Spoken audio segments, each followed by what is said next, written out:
Se alguém já te humilhou, você sabe. Não é só a vergonha do momento. É a sensação de ter sido diminuído diante do mundo. Mas existe uma lei que ninguém consegue ignorar. Toda humilhação plantada volta como perda de respeito, queda de controle e um vazio que nem aplauso nem status preenche. E o mais forte, você não precisa se vingar, porque a vida cobra no ponto exato, quando a pessoa percebe que o poder que ela tinha sobre você era só ilusão. Fica até o final, porque hoje você vai entender o que realmente acontece com quem te humilhou. E principalmente como usar isso a seu favor, para recuperar sua autoestima, parar de se explicar, cortar a dependência emocional da validação dos outros e voltar a se sentir inteiro. Você vai enxergar os sinais, o padrão e o motivo pelo qual, quando você se fortalece em silêncio, o jogo vira sem você mover um dedo. Agora já deixa o like, se inscreve no canal e fica comigo até o final. E quando terminar, corre no comentário fixado para acessar o conteúdo exclusivo. É lá que você vai dar o próximo passo para virar essa página de vez. A humilhação não termina quando a cena acaba. Ela continua trabalhando por dentro, como se aquela frase ou aquele gesto tivesse deixado um carimbo na sua testa. Por fora, você até tenta seguir normal, mas por dentro fica uma sensação estranha de que algo foi tirado de você. O respeito, a segurança, a tranquilidade de ser quem você é sem se sentir observado. O que muita gente não entende é que a humilhação não dói só pelo que foi dito. Ela dói porque acontece diante de alguém ou porque foi feita de um jeito pensado para te diminuir. É como se a pessoa tentasse reescrever a história sobre você, te colocando no lugar de menos e se colocando no lugar de mais. E isso mexe com algo profundo, a nossa necessidade básica de dignidade. Depois disso, não é raro você começar a revisar tudo na cabeça. Eu devia ter respondido? Eu devia ter ido embora? Por que eu fiquei calado? E é aí que o impacto invisível aparece. Você não está mais vivendo o presente, você está negociando com o passado. A mente vira um tribunal e você vira o réu, como se precisasse se defender de algo que já aconteceu. Outra consequência silenciosa é o jeito como isso mexe com seu corpo. A humilhação pode deixar você mais tenso, mais desconfiado, com medo de errar em público, com a sensação de que qualquer erro vai virar munição. E sem perceber, você começa a mudar o seu comportamento. Fala menos, se expõe menos, se arrisca menos. Não porque você quer, mas porque seu sistema interno tenta evitar outra ferida. E tem um detalhe que poucos admitem. Às vezes, o que mais incomoda não é nem a pessoa que humilhou. É a sensação de ter sido visto naquela situação. Mesmo que ninguém tenha falado nada, você sente como se todo mundo tivesse registrado sua fraqueza. Só que isso é uma armadilha mental. Você começa a acreditar que o olhar dos outros define o seu valor. Com o tempo, se você não percebe esse efeito, a humilhação vira um filtro. Você olha para si mesmo por essa lente e pensa: talvez eu realmente não seja tão bom. E esse pensamento é perigoso porque ele não vem gritando, ele vem sussurrando em momentos pequenos, quando você está cansado, quando algo dá errado, quando alguém te critica. A humilhação tenta virar identidade, e é por isso que ela é tão injusta. Porque não ataca só sua imagem, ataca sua coragem. Ela tenta te ensinar que é mais seguro se diminuir do que correr o risco de ser diminuído. Só que esse seguro custa caro, custa oportunidades, custa autoestima, custa presença. E a vida aos poucos vai ficando menor se você deixar. O mais forte é que muita gente, depois de ser humilhada, não quer justiça, quer reparo. Quer sentir que não ficou por baixo, quer recuperar o controle da própria história, e isso é totalmente humano. Só que esse desejo, quando não é bem conduzido, vira uma prisão. Você começa a viver tentando provar algo para quem te feriu. Nesse ponto, você entende o que a humilhação realmente faz. Ela tenta te colocar numa posição de reação. Ela quer te fazer agir movido por dor, por impulso, por necessidade de validação. E quando você reage desse jeito, a pessoa que humilhou percebe que ainda tem uma chave emocional em você, e isso alimenta o jogo. É exatamente aí que a gente entra no próximo tópico. Porque existe uma armadilha que quase todo mundo cai depois de ser humilhado. Tentar se explicar, tentar vencer no debate, tentar mostrar que tem valor. E sem perceber, isso mantém você preso na aprovação de quem não merece nem acesso à sua paz. Depois da humilhação, quase todo mundo cai numa armadilha muito comum, a de achar que precisa corrigir a imagem que ficou. Você sente que não basta seguir em frente. Parece que é necessário fazer algo para equilibrar a cena, como se sua dignidade dependesse de uma resposta perfeita. E é nesse instante que a dor começa a puxar as cordas por trás das decisões. O primeiro formato dessa armadilha é a vontade de se explicar.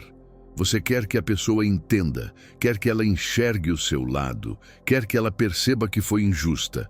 Só que quem humilha raramente está interessado em entender. Humilhar é um ato de domínio, não de diálogo. Então, quando você tenta se justificar, você oferece exatamente o que ela quer, sua energia e sua atenção. O segundo formato é tentar vencer no argumento.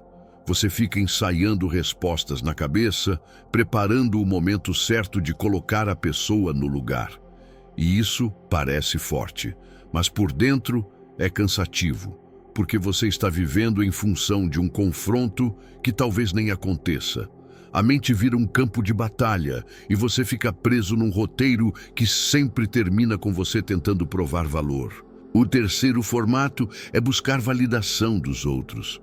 Você comenta a situação, conta a história, espera que alguém diga "você tinha razão".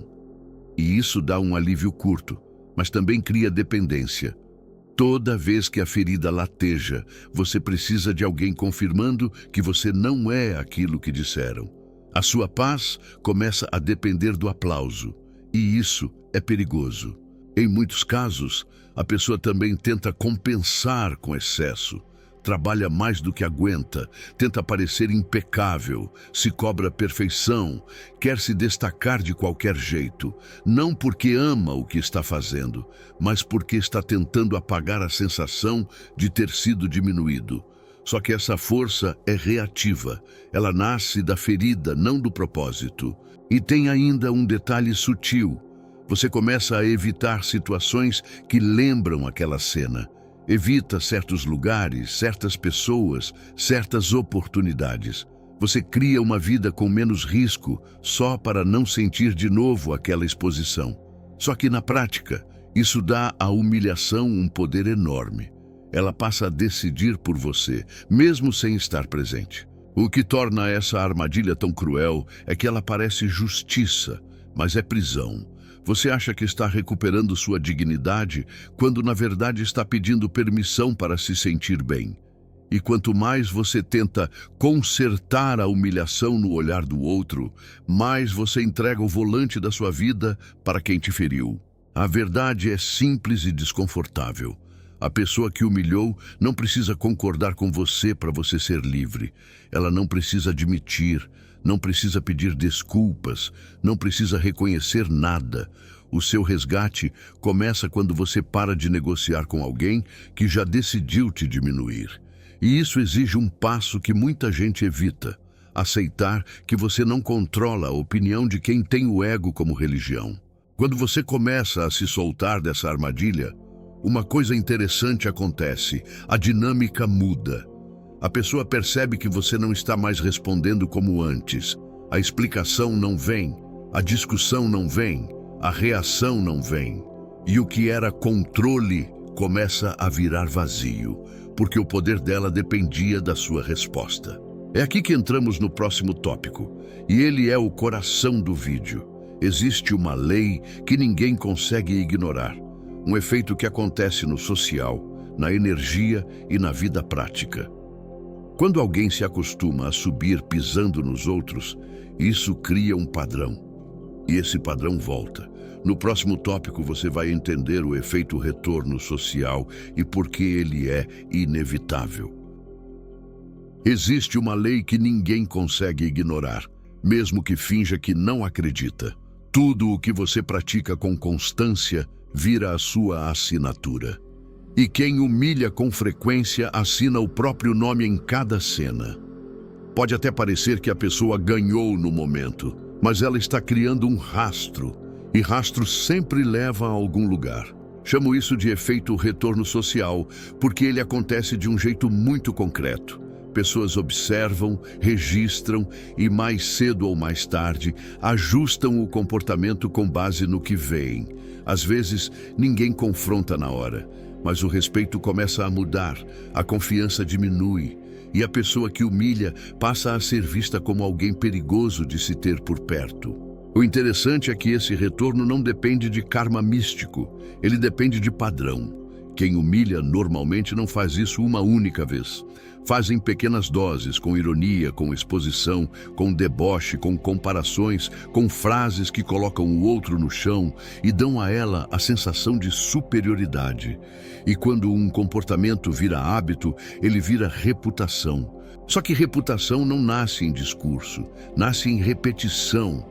A pessoa pode ser simpática em alguns momentos, pode ser carismática, pode até parecer segura. Mas quando o padrão aparece, o ambiente começa a se proteger.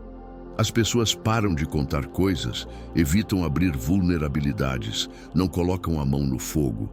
E sem perceber, a pessoa vai ficando rodeada de relações rasas, interesseiras ou defensivas. E aí vem a parte que muita gente não percebe. Quem humilha atrai dois tipos de gente ao redor. O primeiro tipo são os que se submetem por medo ou conveniência. O segundo tipo são os que competem e querem derrubar também. E quando você se cerca desses dois grupos, sua vida vira uma guerra silenciosa.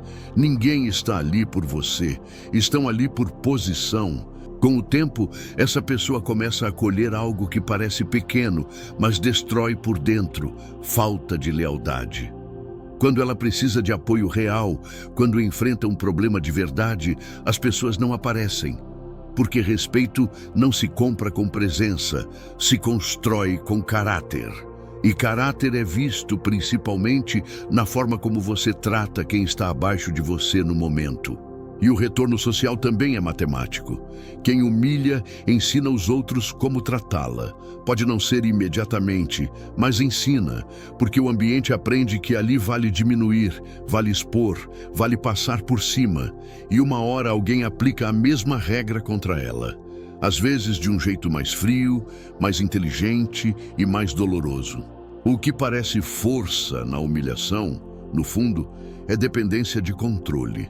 A pessoa não se sente grande de verdade, então precisa reduzir alguém para se sentir acima. Só que isso cria um paradoxo. Quanto mais ela humilha, mais ela revela insegurança. E quanto mais isso fica evidente, mais o respeito que ela queria conquistar vira medo. E medo não sustenta a admiração. E aqui entra um ponto decisivo. Esse retorno começa exatamente quando você para de jogar o jogo. Quando você sai da armadilha de se explicar e provar, você deixa a pessoa sem alimento emocional. E o que acontece com quem depende de dominar? Ela começa a sentir falta do controle que tinha sobre você. É por isso que no próximo tópico a gente vai falar do primeiro sinal de cobrança, a perda do controle sobre você. E quando isso acontece, a pessoa que te humilhou quase sempre revela o que estava escondido, porque ela tenta recuperar o acesso de um jeito ou de outro. O primeiro sinal de que a lei começou a agir não aparece na vida dela, aparece em você. É quando você percebe que já não reage do mesmo jeito. Você não explica mais, não discute mais, não corre atrás de aprovação, não tenta vencer no argumento. E por fora, isso parece simples. Mas para quem te humilhou, isso é uma ruptura. É como se a tomada tivesse sido desligada e, de repente, o poder que ela achava que tinha sumiu. Porque a verdade é que humilhar quase sempre é uma tentativa de controle. A pessoa quer te colocar num lugar emocional específico, inseguro, inferior, nervoso, confuso. Ela quer que você se comporte de um jeito previsível, que te faça pequeno. Então, quando você muda a resposta, você muda a dinâmica inteira. E isso não passa despercebido. É aí que começam os movimentos sutis. Ela tenta provocar de novo só para ver, faz um comentário parecido, manda uma indireta, cria uma situação onde antes você ficaria desconfortável. Não é coincidência, é teste. Ela quer confirmar se ainda consegue apertar aquele botão que te fazia reagir e, de certa forma, te mantinha preso. Quando percebe que não tem mais o mesmo efeito, vem uma sensação de irritação silenciosa. A pessoa pode não admitir, mas ela sente. Como assim ele não se abalou? Porque quem humilha se alimenta da reação do outro. A humilhação vira combustível quando gera vergonha, raiva, justificativa, impulsividade. Sem isso, o ato perde a recompensa psicológica. Então ela tenta recuperar o controle por outros caminhos. Pode vir uma aproximação falsa, como se nada tivesse acontecido. Pode vir um humor diferente, uma simpatia repentina, elogios que parecem deslocados. Às vezes, aparece até um pedido de desculpas mal feito, mais preocupado em aliviar a culpa do que em reconhecer o que fez. O objetivo não é paz, é acesso. E quando nem isso funciona, algumas pessoas dobram a aposta. A provocação fica mais direta, a exposição aumenta, a tentativa de te diminuir fica mais agressiva. Repara, não é porque você fez algo contra ela. É porque o seu silêncio e a sua postura mudaram o jogo. Quem vive de controle interpreta limites como desafio. Nesse ponto, muita gente se confunde e pensa, então eu devo reagir, eu devo colocar no lugar. Só que é exatamente isso que ela quer, tirar você do eixo. A sua calma vira a sua força real. Porque quando você mantém a postura, você mostra que a humilhação não define mais a sua identidade. E isso é o começo da cobrança. Esse é o primeiro sinal. Quando você não dá mais o que alimentava o padrão. E aí, inevitavelmente, a vida começa a ajustar o resto. Porque sem controle sobre você, ela perde a vantagem emocional e começa a experimentar as consequências sociais do próprio comportamento. No próximo tópico, a gente vai para o segundo sinal, a queda de respeito ao redor. E esse é um dos momentos mais visíveis, porque envolve outras pessoas, ambiente, reputação e o tipo de energia que volta para quem escolheu diminuir os outros. Quando você para de reagir e deixa claro, sem discurso, que não está mais disponível para aquele jogo, algo muda no ambiente. Não é barulho, não é escândalo, é uma mudança de clima. As pessoas começam a enxergar com mais nitidez o que antes passava como personalidade forte, sinceridade ou brincadeira. E aos poucos, o que era tolerado vira um alerta. Porque respeito é uma coisa curiosa. Ele não cai de uma vez, ele escorre. Primeiro vem a desconfiança. Alguém observa a forma como ela te tratou e pensa: se ela faz isso com ele, o que impede de fazer comigo? Esse pensamento não precisa ser dito em voz alta para ter efeito. Basta existir. E quando existe, o comportamento do grupo muda. Sem que a pessoa perceba, começam os pequenos afastamentos. Convites diminuem, confidências param, assuntos importantes deixam de ser compartilhados. A presença continua, mas a intimidade vai embora. E essa é uma das cobranças mais reais. A pessoa que humilha perde o acesso ao que é verdadeiro nas relações. Ela fica cercada, mas não conectada. Outro detalhe que pesa é o contraste. Quando você se mantém firme, sem descer ao mesmo nível, você vira um espelho silencioso. Enquanto ela tenta se impor, você mostra autocontrole. Enquanto ela tenta expor, você preserva. E esse contraste cria uma pergunta na cabeça de quem assiste: quem aqui é realmente forte? Não é você que precisa convencer ninguém. O comportamento faz isso por você. Em alguns casos, o respeito cai porque a máscara se repete demais. A mesma ironia, o mesmo deboche, o mesmo desejo de ter plateia. E quando um padrão se repete, as pessoas param de romantizar. Aquilo que parecia segurança começa a ser lido como insegurança disfarçada. E reputação, quando vira leitura coletiva, é difícil de reverter. Tem também um ponto inevitável. Quem humilha costuma exagerar com o tempo, porque a dose anterior deixa de dar o mesmo efeito. Então a pessoa aumenta a intensidade. O comentário vira constrangimento, a brincadeira vira exposição, a crítica vira ataque. E quanto mais ela força, mais ela se entrega.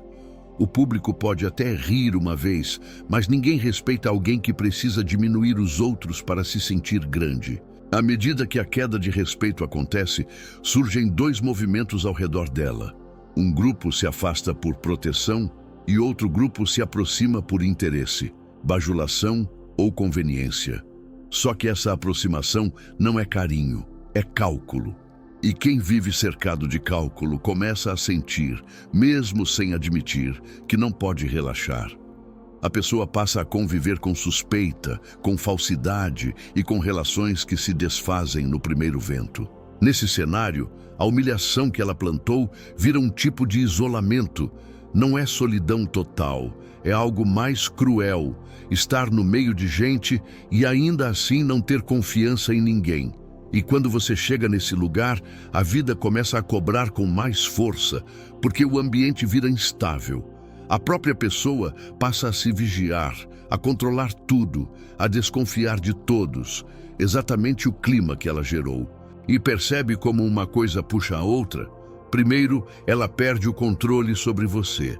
Em seguida, começa a perder o respeito do entorno.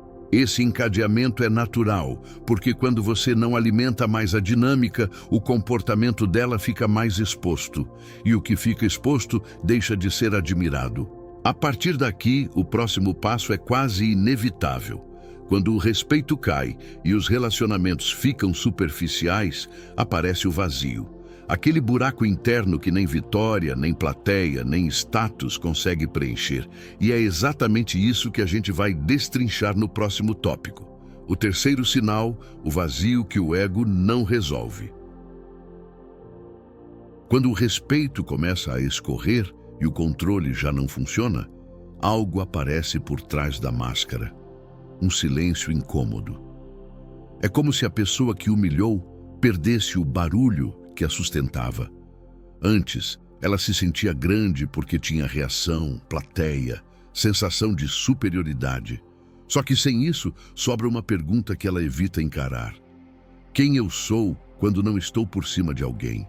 O ego tenta compensar rápido. Em vez de reconhecer o que fez, a pessoa procura outra forma de se sentir no topo. Pode ser um novo alvo, uma nova disputa, uma nova necessidade de provar algo. E é aí que o vazio se revela. Ela não consegue ficar em paz. Precisa de estímulo, de vitória, de tensão, como se a tranquilidade virasse ameaça, porque na tranquilidade ela teria que se ver de verdade. Esse vazio não aparece como tristeza explícita. Muitas vezes ele surge como irritação, impaciência, sarcasmo, necessidade de controle. O comportamento fica mais intenso porque a pessoa está tentando abafar algo por dentro. E quem está tentando abafar algo costuma ficar mais sensível ao sucesso dos outros, principalmente ao seu, porque o seu crescimento vira um lembrete de que a humilhação não te destruiu. Repara como tudo vai se encaixando. Primeiro, ela perde o poder emocional sobre você. Depois, sente o ambiente mudar. Agora, internamente, a sensação é de queda de influência. E a mente dela tenta recuperar isso com compensações. O problema é que compensação nunca preenche. Ela só distrai por um tempo e depois cobra com mais ansiedade. Em alguns casos, esse vazio vira uma espécie de vício por validação. A pessoa precisa ser notada, precisa ser ouvida, precisa ter razão. Se não tem plateia, ela cria plateia. Se não tem conflito, ela inventa conflito. Porque o ego, quando é frágil, prefere uma guerra constante do que um espelho quieto. E o mais irônico é que, quanto mais ela tenta se afirmar, mais ela se expõe. A insistência em se mostrar superior começa a soar como carência. A necessidade de diminuir alguém começa a aparecer desespero. E as pessoas percebem, nem sempre falam, mas percebem. Isso amplia ainda mais aquela queda de respeito que a gente falou no tópico anterior. Só que o vazio tem outro efeito. Ele enfraquece a pessoa por dentro. Ela pode até manter a aparência de firmeza, mas perde estabilidade emocional. Fica mais reativa, mais ansiosa, mais ciumenta, mais controladora. E uma pessoa instável cria problemas. Problemas no trabalho, na família, nas amizades, nas escolhas. O ego vira o motor, e esse motor não sabe dirigir com calma. Aí acontece uma coisa inevitável. Quando alguém vive de se sentir acima, o destino coloca pessoas que também querem estar acima. E não é porque o universo está punindo de forma mística, é porque o padrão puxa padrão. Relações baseadas em poder atraem gente que gosta de poder. E quando dois egos disputam o mesmo trono, alguém sangra. Enquanto isso, do seu lado, a cura acontece de um jeito muito diferente. Você começa a reconstruir sem espetáculo. Você para de buscar a cena perfeita e começa a buscar a vida certa. E é justamente esse contraste que acelera o processo, porque quando você melhora em silêncio, o vazio do outro fica mais evidente. E é aqui que a transição fica natural para o próximo tópico. Quando o ego não resolve e o ambiente já não protege, a vida ensina pela repetição. A pessoa que humilhou começa a atrair versões dela mesma. Gente que faz com ela o que ela fez com os outros. No próximo tópico, a gente vai falar do ponto de virada. Quando você melhora em silêncio e sem perceber, a cobrança começa a acontecer na prática ao redor dela. Depois que você entende que não precisa vencer nenhuma discussão para recuperar sua dignidade, nasce uma mudança mais séria. Você começa a investir em si mesmo sem anunciar. E isso é um divisor de águas, porque não é uma melhora feita para provar algo a alguém. É uma reconstrução feita para você voltar a se respeitar, por dentro, antes de qualquer coisa. A diferença aparece no básico. Sua postura muda, sua rotina ganha consistência, seus limites ficam mais claros. Não é sobre virar outra pessoa para impressionar. É sobre retomar o controle da própria vida, sem depender de plateia. E quando essa base começa a se firmar, você deixa de ser um alvo fácil, porque o que te protegia antes era frágil, a necessidade de aceitação. Agora, você tem algo mais forte: clareza. E clareza cria silêncio. Você fala menos, reage menos, discute menos, não porque ficou frio, mas porque ficou seletivo. Você entende que a sua energia é valiosa demais para ser desperdiçada tentando convencer alguém que já decidiu te diminuir. E, ironicamente, essa economia emocional é o que te faz crescer mais rápido. Nesse cenário, a pessoa que humilhou começa a notar uma coisa que incomoda. Você não está tentando ser visto, você está simplesmente ficando melhor.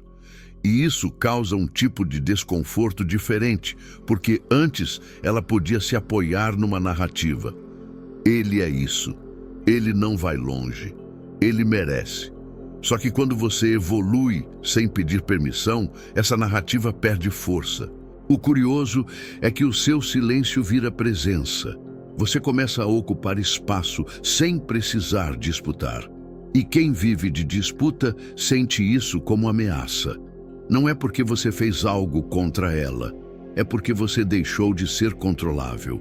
Você saiu do papel de alguém que precisa responder e entrou no papel de alguém que escolhe o que merece resposta.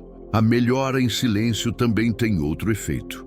Ela reorganiza seu círculo. Pessoas que te respeitam se aproximam, oportunidades aparecem e você passa a ser tratado de um jeito mais sério. Nada disso porque você mostrou algo com palavras, mas porque o seu comportamento ficou mais sólido. E estabilidade é algo que o mundo respeita instintivamente. Enquanto isso, do outro lado, o vazio que a gente falou no tópico anterior fica mais evidente. Porque quando você cresce de verdade, sem agressividade, sem revanche, você revela uma coisa incômoda.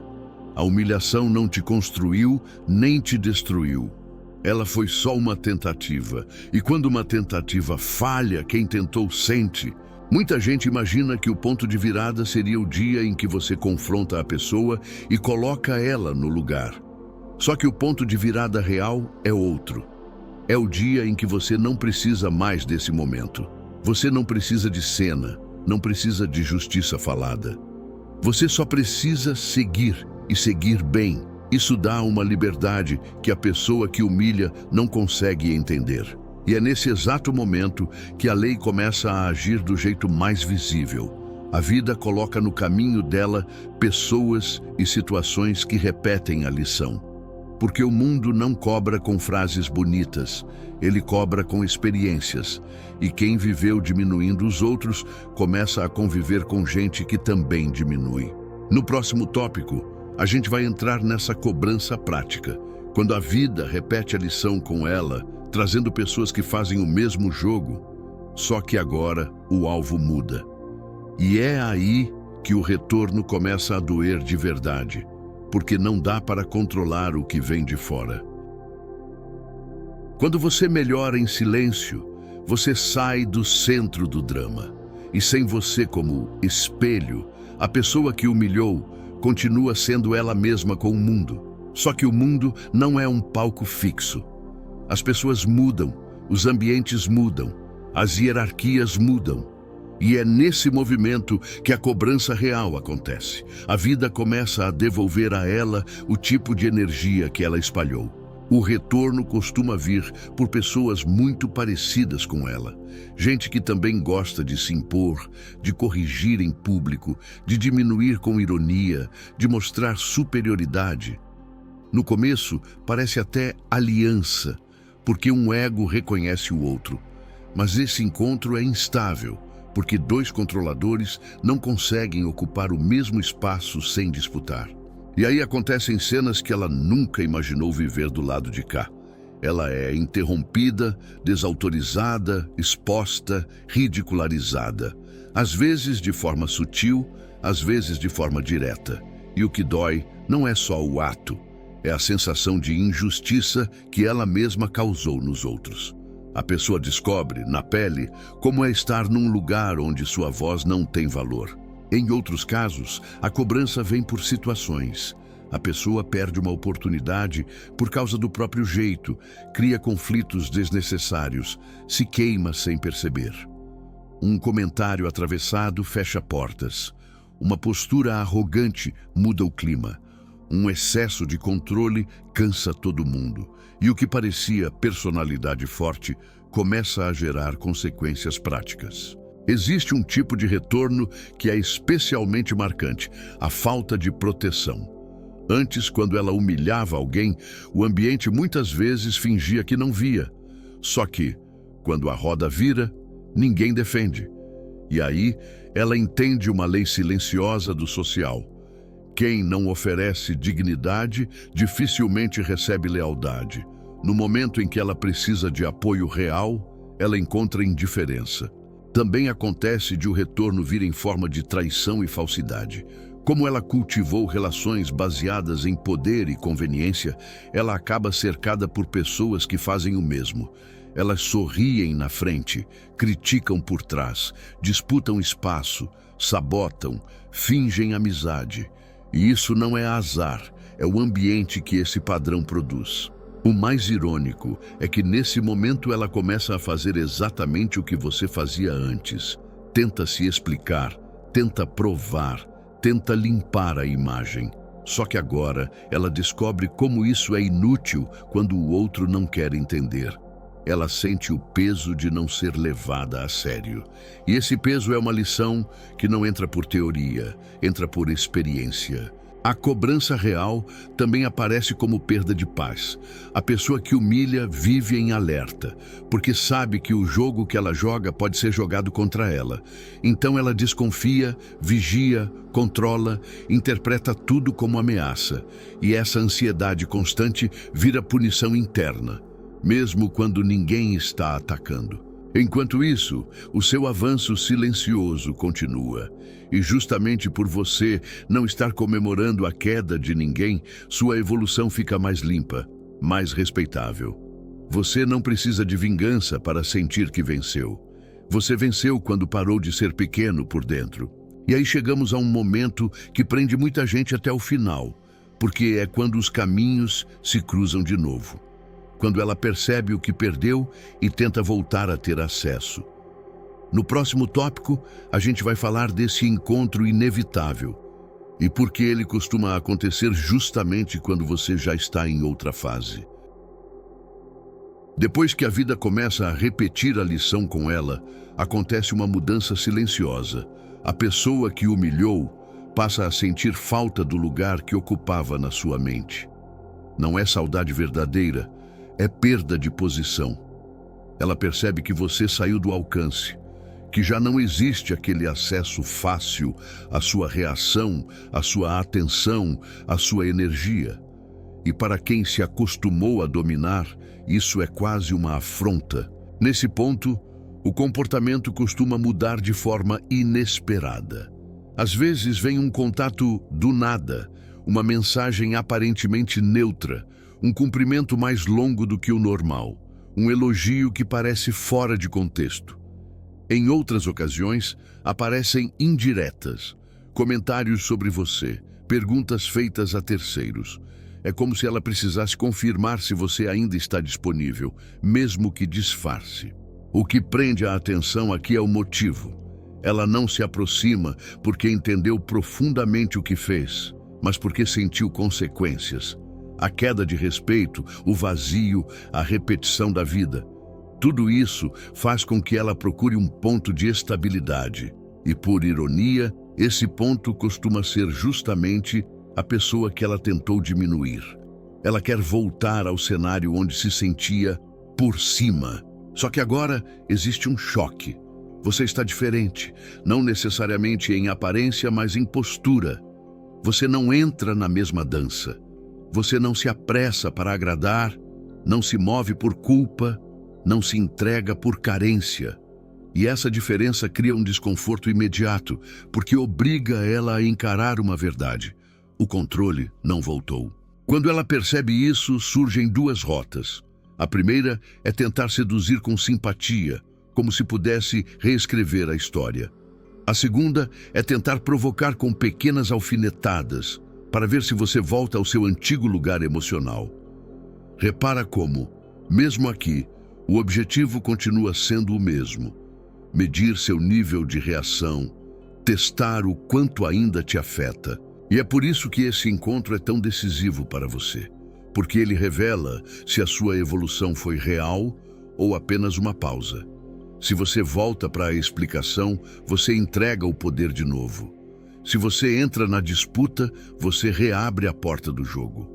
Mas se você mantém a serenidade e a clareza, você confirma algo para si mesmo. Eu não sou mais aquele que aceita ser diminuído.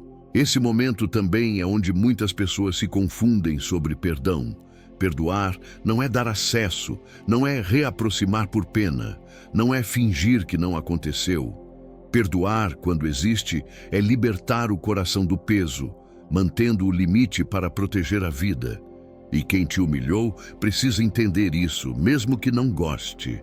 O encontro inevitável, no fundo, é o teste final da lei, porque a vida te coloca diante de uma escolha: agir como antes, movido pela ferida, ou agir como agora, movido pela consciência. E esse tipo de escolha muda tudo, porque ela não altera só a relação com aquela pessoa, ela altera a relação que você tem consigo.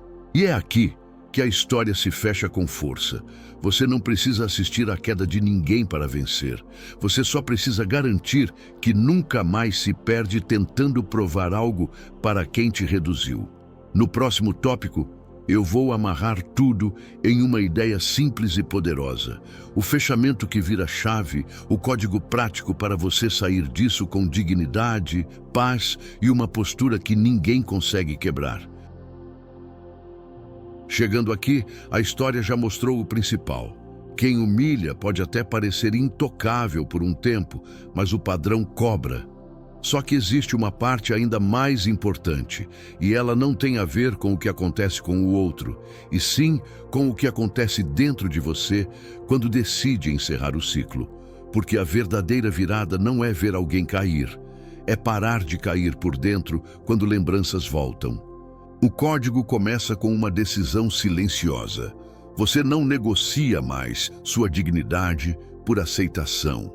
Isso significa que você não entra em conversas para se justificar, não se explica para ser entendido, não tenta limpar sua imagem para quem já escolheu te reduzir. Você aprende a escolher presença em vez de performance, e isso muda sua energia imediatamente. Outra parte desse código é entender que respeito não se pede, se estabelece. E ele se estabelece com limites claros. Limite não é briga, é consequência. Você não precisa dar sermão, não precisa criar cena. Você apenas deixa de permitir certas coisas. Para quem está acostumado a humilhar, isso é a linguagem mais forte que existe: a perda de acesso. Esse ponto também exige uma coisa que muita gente evita: aceitar que nem todo mundo vai reconhecer que errou. Algumas pessoas vão negar, minimizar, inverter, dizer que foi brincadeira, que você é sensível, que você entendeu errado. E se você tentar convencer, você volta para a armadilha. O código é outro. Você não debate com quem usa distorção como estratégia. Em seguida vem uma mudança prática. Você para de alimentar curiosidade sobre a vida da pessoa. Para de vigiar, de procurar sinais, de esperar justiça como espetáculo. Não porque você virou santo, mas porque percebeu que isso te mantém conectado ao mesmo lugar emocional. Quem te humilhou não merece o seu tempo mental. Esse tempo vira investimento, saúde, rotina, trabalho, aparência, competência, fé, disciplina, o que faz sentido para você. E aqui tem um detalhe poderoso. Quando você foca em ficar inteiro, a narrativa se reorganiza sozinha. Você passa a se lembrar do que aconteceu com menos dor e mais clareza. A humilhação deixa de ser um veredito sobre você e vira apenas um episódio ruim na mão de alguém imaturo, cruel ou inseguro. Você não muda o passado, mas muda o significado que ele tem na sua vida. Uma etapa essencial desse código é a postura. Não a postura teatral, mas a postura de quem se respeita. Você fala com calma, decide com firmeza, anda com presença, escolhe com critério. E isso altera até o tipo de gente que tenta entrar na sua vida, porque pessoas que vivem de diminuir os outros preferem alvos frágeis. Quando você fica sólido, você deixa de ser conveniente para esse tipo de jogo. Ao mesmo tempo, você aprende a identificar o padrão cedo. Pequenas ironias, exposições disfarçadas, brincadeiras que só machucam um lado, comparações, tentativas de te colocar abaixo. Antes, você tolerava e depois explodia por dentro. Agora, você percebe no início e corta no início. Não por ódio, mas por maturidade. Você entende que respeito é pré-requisito, não recompensa. Então, vem a parte mais libertadora. Você para de esperar um último capítulo para seguir em paz. Muita gente fica presa porque quer uma cena final perfeita, um pedido de desculpas, uma humilhação de volta, uma confissão pública. Só que isso é colocar sua vida na mão do acaso. O código ensina o contrário. Você cria seu encerramento sem precisar que o outro colabore. Por fim, sem transformar isso em conclusão ainda, guarda essa ideia como base do que vem depois. O que aconteceu foi uma tentativa de te diminuir, não uma definição do seu valor. E se hoje você consegue olhar para isso com mais firmeza, é porque você já está mudando. A partir daqui, o que falta não é justiça para o outro. É você consolidar esse padrão novo para nunca mais voltar ao lugar de onde saiu. Se você chegou até aqui, entende que a maior vitória não é ver quem te humilhou cair, é não permitir que aquela humilhação continue vivendo dentro de você. Porque quem tentou te diminuir queria te prender num lugar de vergonha, de dúvida, de medo.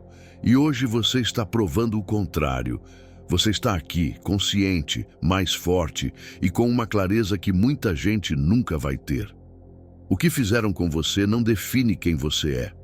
O que define é o que você decidiu construir depois. Agora, eu quero que você faça uma coisa simples, mas poderosa. Comenta aqui embaixo a frase: "Eu não sou o que fizeram de mim". Escreve isso como um compromisso com você mesmo. Porque quando você coloca essa frase no mundo, você para de carregar o peso sozinho e transforma a dor em direção. Você é importante, sua história importa e ninguém tem o direito de roubar sua dignidade. A sua volta por cima não precisa de aplauso, só precisa de constância. Lembra, você não precisa se vingar para vencer.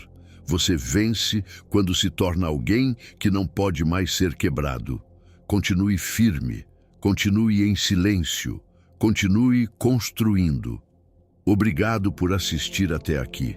Agora, clica no vídeo que está aparecendo no card e não esquece de acessar o conteúdo exclusivo nos comentários fixados.